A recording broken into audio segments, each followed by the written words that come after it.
I did want to read a comment I got from someone from Bulgaria. Okay. And it's a long comment, but I think it's a question I think a lot of people are wondering. The biggest part of the question is this. What's going on with Sasha Vezenkov?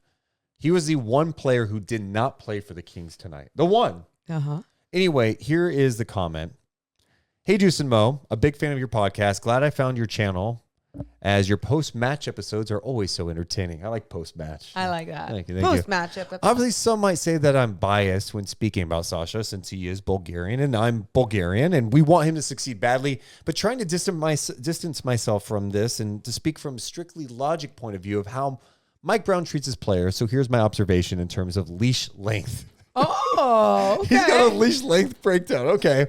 Kevin Huerter falls out of the starting five, then makes 17 points in garbage time the other night. Now he's back in the starting lineup, being below average in my opinion. Again, Keon Ellis. I love the dude, by the way. He fell out of the rotation completely out of nowhere, in my opinion. Then he plays massive final minutes the other night. Now he's back on the rotation. Okay. Harrison Barnes. Where do I even start? In my opinion, after Fox, Sabonis, and Keegan, he probably has the longest leash. Him not starting for some reason is never considered by Mike Brown, although he is at most times average. Okay. JTA comes out of nowhere in the rotation, plays some solid defensive minutes, but overall, he doesn't offer anything else. And then comes Sasha Vezenkov. Dude fell out of the rotation in the last 2 to 3 weeks, like literally. Then he comes the other night and plays 20 minutes in Trey Lyle's absence. Scores 11 points, got immediately into the game from the first second, was doing things on the offensive end, was not worse than the rest of the team on the defensive end. And then today, another DNP. Sorry, but biased or non-biased, I don't see the logic. Is it that difficult to incorporate a EuroLeague MVP with so many versatile qualities in your rotations for 15 or even 10 minutes? Everybody says he is soft on defense. He is slow on defense, but honestly, is he that bad? Is he that much worse on what we have seen continuously from guys like Barnes and Huerter? What's your take on this being so close to team and talking to the coaching staff on a regular basis? I really can't figure this out. Cheers and keep doing what you're doing. Whoa. First off, shout out Bulgaria. You know what I love? This Sasha fan is embracing the Kings. Hell yeah. Not just for Sasha. He's not just going, oh, he's not playing, I'm turning off. The guy's watching each and every Kings game. Look at that breakdown. Great breakdown. Yeah. His leash length breakdown. Give it up to him. And it was thought out, and I love that he states too, in my opinion, like he's letting us know, like, hey, this is my opinion. I'm not acting like this is fact or this is where things need to be. But I think we appreciate that perspective, but I also think there's a lot of Kings fans right now that also appreciate that perspective. I wish I had a good answer for you because I've had some of the similar questions that we talked about in the podcast. And, when Mike Brown's been asked about Sasha in the past, it's like, oh, it's just a numbers game. He's kind of out of the rotation at this point. But you're right. We're seeing so many guys kind of get chances, and it seems like he's fallen out. And I'm so curious. And the next time we get a chance to talk to him, we don't get to talk to the Mike Brown when they're on the road. Mm-hmm. But if there's a practice again, I'd be curious where he, for a progress report on Sasha, and what Sasha needs to do to maybe get into the rotation. What's he looking for?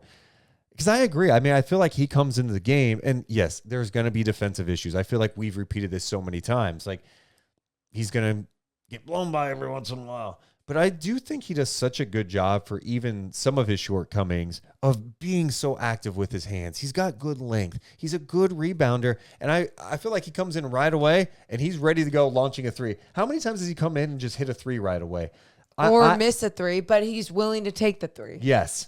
And I just don't think they have kind of tapped into his abilities enough and given him the appropriate chance to show what he can do. It's like he's got to make every shot that he takes and make the most of his minutes. But that's just not, you can't rely on that. You just can't. Someone's sitting on the bench, not seeing those minutes. You can't be like, well, your job is to hit every three you take because you're not going to get that many opportunities. That's just not realistic for any sport, any player, whatever.